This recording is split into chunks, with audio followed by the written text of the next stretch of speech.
ഇനിയിപ്പോൾ സ്കൂളൊക്കെ തുറക്കാൻ പോവല്ലേ. അപ്പോൾ കുഞ്ഞിന് ഏറ്റവും ഇഷ്ടമുള്ള ബീച്ചിലേക്കാട്ടോ നമ്മൾ മൂന്നുപേരോടെ പോയത്. പൊന്നു പിന്നെ എത്ര നേരം വേണമെങ്കിലും അവിടെ കളിച്ചുകൊണ്ടിരുന്നോളാം. അവൾക്ക് ദിവസവും ബീച്ചിൽ പോകാനുള്ള ഭയങ്കര ഇഷ്ടമാണ്. നമ്മൾ പിന്നെ മെയിനായിട്ട് ബീച്ചിലേക്ക് പോകുന്നത് എന്തെങ്കിലുമൊക്കെ കഴിക്കാൻ വേണ്ടിയിട്ടാട്ടോ. നല്ല ചൂടുള്ള കടലയൊക്കെ കഴിച്ചുകൊണ്ട് ബീച്ചിൽ കാറ്റൊക്കെ കൊണ്ടിരിക്കാൻ നല്ല സുഖമാണ്. പിന്നെ കടലയൊക്കെ മാത്രം തിന്നു കഴിഞ്ഞാൽ നമ്മുടെ വിശപ്പ് മാറുമല്ലോ. അപ്പോൾ 3 കട്ട്ലേറ്റും കല്ലുമ്മക്കായൊക്കെ വാങ്ങി കഴിച്ചു. നല്ല ടേസ്റ്റ് ഉണ്ടായിരുന്നു കേട്ടോ അതിനൊക്കെ.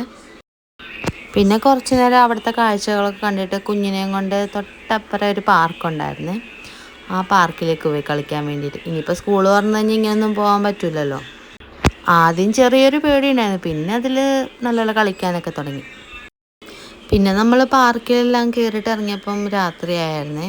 അപ്പോൾ എന്തായാലും ഫുഡ് കഴിച്ചിട്ട് പോകാമെന്ന് വിചാരിച്ചു. ഞങ്ങൾ അൽഫാമാണ് ഓർഡർ ചെയ്തത്. അത്യാവശ്യം നല്ല ടേസ്റ്റ് ഉണ്ടായിരുന്നു. പിന്നെ ഒരു മൊജിറ്റോയും കുടിച്ച് ഞങ്ങൾ നേരെ വീട്ടിലേക്ക് പോയി.